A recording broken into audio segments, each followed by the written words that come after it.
Online grocery सब्जी वाला। आलसियों का बादशाह बाबू मोशाई कोई काम नहीं करता था, घर पर खाली बैठा रहता था, तो उसके पिताजी उसे डांटते रहते थे। अरे कमबख्त, दीवार से छिपकली चिपकी हुई है और बिस्तर से तू चिपका हुआ है, तुम्हारे रहने का फायदा क्या? जब बदन में ताकत हो तो काम करो और पैसे बचाओ, वरना जीना व्यर्थ हो जाएगा और तुम कोई काम के नहीं रहोगे। जब तक मुझ में ताकत बाकी है मैं कमा कर तुम्हें खिलाऊंगा, जैसे इन पशुओं को खिला रहा हूँ। अरे थोड़ा घास डालो तो ये बेजुबान गाय दूध देती है, और तू तो इंसान है। वो जो पलंग तुम्हारे 24 घंटे बाहर उठाती है, अगर उसका जबान होता तो इतनी गाली देती कि तेरे कान पक जाते। ये सुनते ही बाबू मोशाई का पारा चढ़ गया। एक फावड़ा लेकर वो गड्ढा खोदने लगा, उसमें बैठकर सोचने लगा।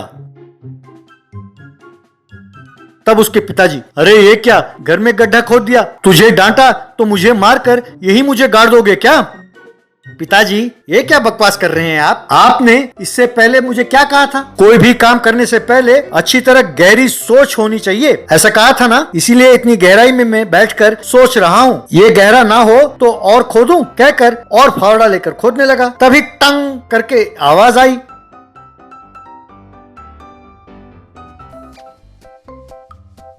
देखा तो एक सोने से भरा घड़ा था। उसे देखकर बूढ़े बाप की आंखें चौंकिया गईं। अरे बेटा, आज लगता है कि भाग्य लक्ष्मी हमारे पर मेहरबान है और हमारे घर पधारी है। पहले उसे खोलो तो सही। अरे बाप रे, कितने सारे सोने के सिक्के! बस अपनी गरीबी के दिन बीत गए। अब चाहे तू पलंग पर लेट जा या पलंग को अपने ऊपर लिटा ले, अगले 7 पुश्तों तक अब अपने घर में कोई गरीब नहीं होगा। पिताजी, पहले तो आप मुझे इसलिए डांट रहे थे कि मैं लायक बनूं, और अब खजाना मिलते ही मुझे बैठे बैठे खाने के लिए कह रहे हैं। बैठे बैठे खाया तो पहाड़ भी पिघल जाएगा पिताजी बहुत जल्द। इस सोने को बेचकर बिजनेस शुरू करता हूँ, कोई ऐसा वैसा बिजनेस नहीं, ऑनलाइन बिजनेस। यूं ऑर्डर किया और चीजें झट से आ जाएंगी। अरे अभी भाग्य लक्ष्मी ठीक से बैठी नहीं कि तुम उसे भगाने के चक्कर में हो। ये भगवान, ये कहाँ से आ गया? ये ऑनलाइन बिजनेस, फलाना बिजनेस कहकर पूरा पैसा उड़ा देगा। जब तक फिर से कंगाल ना हो जाए ये नहीं छोड़ने वाला, कहकर सिर पकड़कर बैठ गया।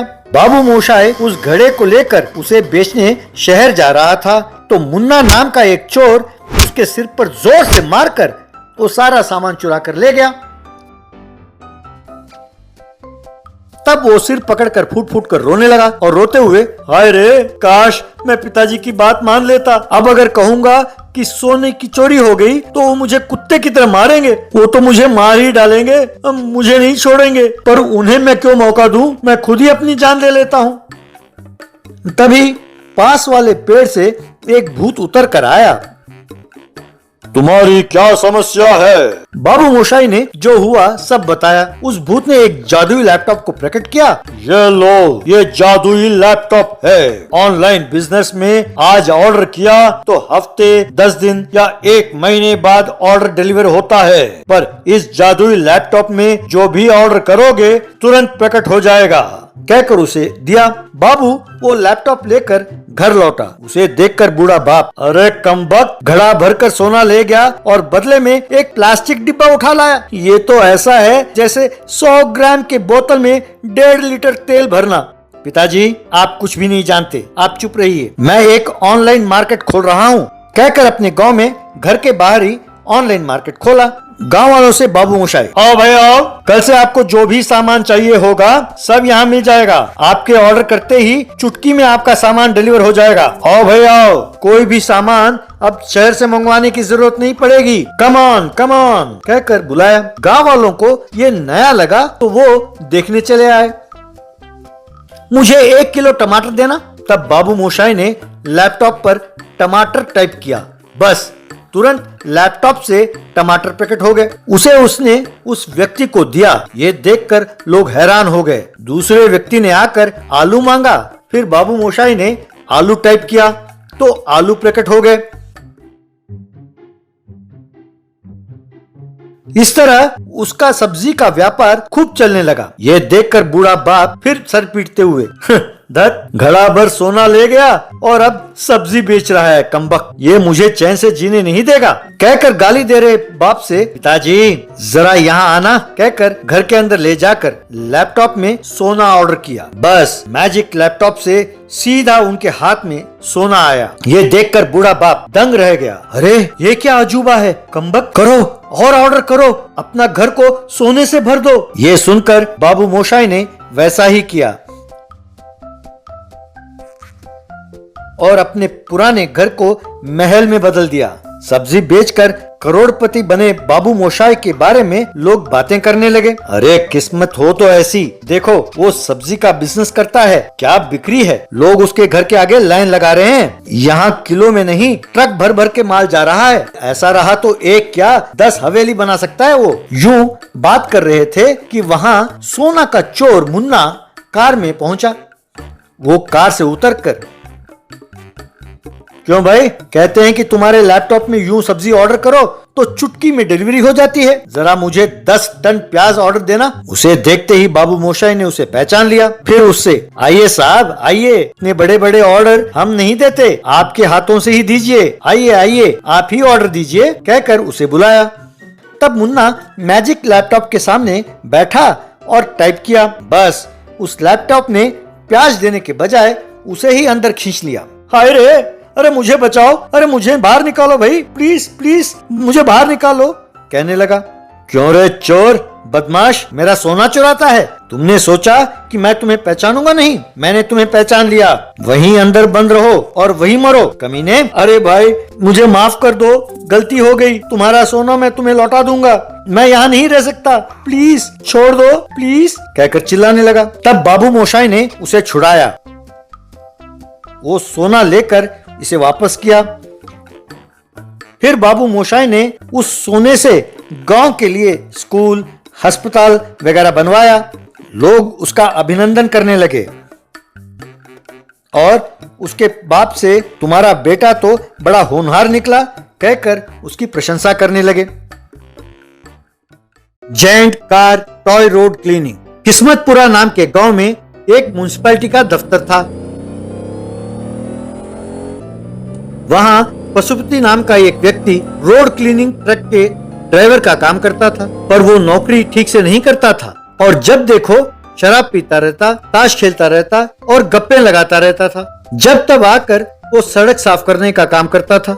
कोई उससे, क्यों भाई पशुपति, कोई शराब पीकर ड्यूटी करता है क्या? हमारे गली को साफ किए 10 दिन हो गए हैं, ये तो ठीक नहीं है ना? क्या तुम इतना नहीं जानते कि एक दिन छोड़कर एक दिन गली को साफ करना चाहिए? तब वो पीकर झूमते हुए पशुपति, क्या मेरी जब मर्जी हो मैं पीऊंगा, तुम कौन होते पूछने वाले? अरे गनीमत है कि तुमने दिन में 2 बार साफ करने को नहीं कहा। तुम कोई सीएम हो या पीएम, इस गली में आना ही बहुत बड़ी बात है। ज्यादा बकवास की तो सारा कूड़ा उठाकर तुम्हारे घर के बाहर फेंक कर चला जाऊंगा, खबरदार कहकर चेतावनी देकर चला गया। पीकर लड़खड़ाते हुए पशुपति अपने घर में आया। छी ये क्या तरीका है, दिन रात का फर्क भी नहीं छोड़ा और जब देखो पीते रहते हो। अरे पैसा और सेहत दोनों को गंवा रहे हो, क्या तुम नहीं सुधरोगे? पास ही बैठा बेटा, हाँ डैडी, स्कूल में मेरे सारे दोस्त तुम्हें शराबी शराबी कहते रहते हैं तो मुझे शर्मिंदा होना पड़ता है और गांव में लोग शिकायत कर रहे हैं तुम काम ठीक से नहीं कर रहे हो। वो सुनकर बहुत बुरा लग रहा है, जरा अपनी आदत को बदल डालो पिताजी। अरे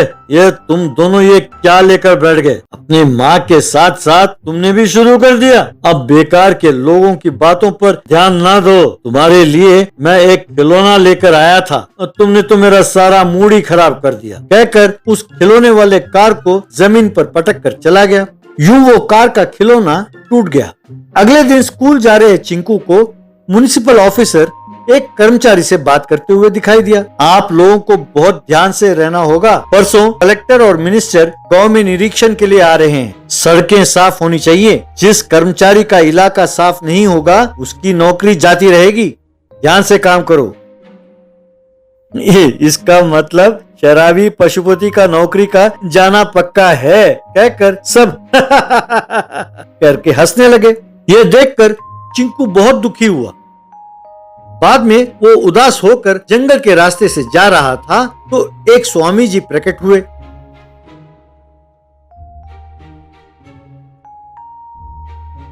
बेटा, तुम इतने दुखी क्यों हो? तुम्हें क्या हुआ?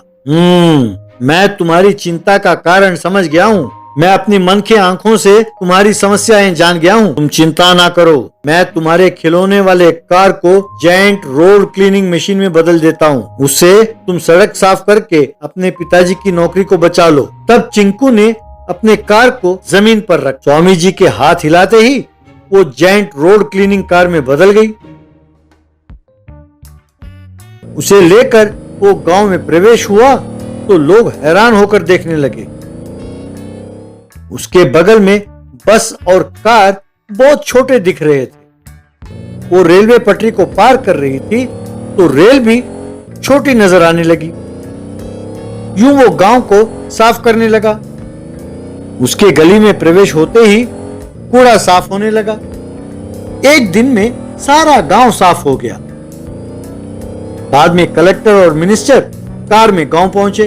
वे कार में सारा गांव का निरीक्षण करने लगे। कलेक्टर गांव वालों और ऑफिसर से, शाबाश म्युनिसिपैलिटी के कर्मचारियों, आप लोग बहुत बढ़िया काम कर रहे हैं। I am proud of you. गांव वालों, गांव को साफ रखने में आप लोगों का भी बहुत बड़ा योगदान है, ये नजर आ रहा है। मैं उम्मीद करता हूं कि इस स्वच्छ भारत वाली स्फूर्ति को आप कायम रखेंगे और आगे ले जाएंगे। सर, आपके इस प्रशंसा का पात्र हम नहीं हैं। इन सब काम का श्रेय वो देखिए उस चिंकू को जाना चाहिए। उसकी और उस जायंट कार की वजह से ही ये सब हो पाया है। जी हाँ, चिंकू अकेले ने ही सारा गांव की सफाई की है। उसने अपने पिताजी की नौकरी को बचाने के लिए ये सब किया। कहकर जो हुआ सब उन्हें बताया। शाबाश चिंकू, तुमने अपने पिताजी के लिए ये सब किया, पर इससे गांव का भी भला हुआ है। अब से तुम्हारी पढ़ाई की जिम्मेदारी सरकार उठाएगी, ऐसा प्रबंध मैं करता हूँ। साहब, मुझे माफ कीजिए, मैं नशे की लत में पड़कर जिंदगी बर्बाद कर रहा था। सही वक्त पर आकर मेरे बेटे ने मुझे बचा लिया। बेटा चिंकू, तुम बेटे हो, फिर भी मैं तुम्हारे हाथ जोड़ता हूँ, कहकर प्रणाम किया। बस करो डैडी, आदत हद में रहे तो किसी को भी परेशानी नहीं होगी। जब आदत हद से बढ़ जाए तो परेशानी होती है। तुम में बदलाव आया, मैं खुश हूँ। मैं उम्मीद करता हूँ कि अब से इस जायंट कार से अब गांव की सफाई आप ही करोगे। तब गांव वालों ने ताली बजाई। उस दिन से पशुपति उस जायंट कार से गांव की सफाई करता हुआ खुशी खुशी रहने लगा।